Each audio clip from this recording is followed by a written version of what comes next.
చేస్తాను. ఇది దైవలీల కనుక నేను ఇక్కడికి వచ్చేది కనుక మీ రథాన్ని కూడా అతి త్వరలో మీరు ప్రారంభించుకొని నేను శుభారంభాన్ని చేశాను వైభవ వెంకటేశ్వర స్వామి క్షేత్రంలోని జగన్నాథుడు కరుణారస హృదయుడై హరే కృష్ణ మూమెంట్ ద్వారా రథాన్ని ఇక్కడ సిద్ధం చేయించాడు.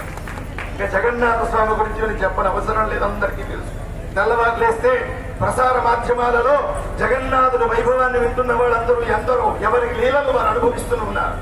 కానీ కరుణారస సముద్రుడు అని పేరు కాంచినటువంటి భగవంతుణ్ణి పలు విధాలుగా కొలిస్తే ఆ కరుణకి నిలువెత్తు నిదర్శనం జగన్నాథుడు. కనుకనే ఏ దేవాలయ సన్నిధి చూడండి, కృష్ణుడు చూడండి పైన రెప్పలు ఉంటాయి, రాముడు చూడండి రెప్పలు ఉంటాయి. రెప్పలు లేని దేవుడు ఎవరైనా ఉన్నాడంటే జగన్నాథుడు మాత్రమే, జగన్నాథుడు మాత్రమే, జగన్నాథుడు మాత్రమే. ఎందుకు రెప్పలు లేవంటే ఏ క్షణంలో నేను జగన్నాథ అని ఆశ్రయించి వస్తారో వాళ్ళని నేను వదులుకోకూడదు.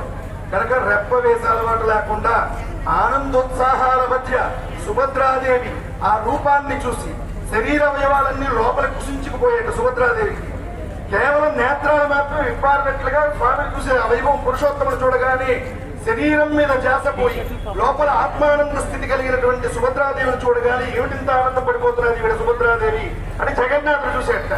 జగన్నాథుడు సుభద్రాదేవిని చూడగానే ఆయన అవయవ వ్యవస్థ అంతా లోపల కుసించిపోయి ఒక్క నేత్రాలు మాత్రం విప్పారినట్లుగా ఆకర్షణీయంగా తయారై ఇదేంటిది ఇలాగైపోతున్నారని బలభద్రుడు చూసేట. అన్న ఇంత ఆనందపడిపోతున్నారని చూడగానే బలభద్రుడు కూడా అవయవ వ్యవస్థ అంతా లోపల కుసించుకుపోయి నేత్రాలు మాత్రం విప్పారుకుంటాయి. యావత్ భారతావనిలో విశ్వం అంతా కూడా జగన్నాథ యాత్ర చేస్తూ ఉన్నాము అంటే కొన్ని వేల లక్షల మంది పూరీ క్షేత్రం సందర్శనం చేస్తున్నారంటే మోక్షధామము పూరి. అలాంటి పూరి దగ్గరికి అందరికీ వెళ్ళాలని ఆశ ఉంటుంది.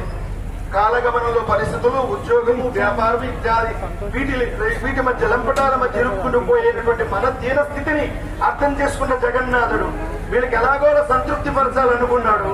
ఆ సంతృప్తి పరచడానికి వచ్చిన ఆలోచన సరళిలోంచి ఆవిష్కృతమైనటువంటి రథయాత్రే వైభవ వెంకటేశ్వర స్వామి వారి సన్నిధిలో హరే కృష్ణ మూమెంట్ వారి ద్వారా రథయాత్రని మనకి అందించాడు. ఇది స్వామి కరుణ దయ.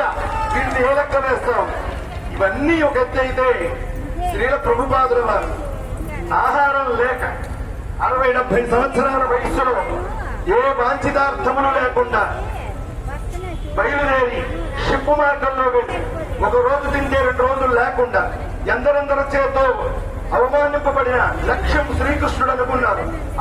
ఆ రోజు ఆయన వేసిన గురు పరంపరలో ఉండేటువంటి బీజం ఇవాళ విశ్వవ్యాప్తమై ప్రతి ఇంటిలో నలుగురు భగవద్గీత క్షుణ్ణంగా చెప్పగలిగిన సామర్థ్యాన్ని తీసుకొచ్చినటువంటి శ్రీల ప్రభుపాదుల వారు హరే కృష్ణ అదే పరంపరని కొనసాగిస్తూ ఉండేటువంటి శాఖోపశాఖలు విస్తరిస్తూ ఉండేటువంటి సందర్భంలో ఆకలితో ఉండేవాడికి అన్నం పెట్టడం ఇది అన్నయజ్ఞం, నామజపం నామయజ్ఞం.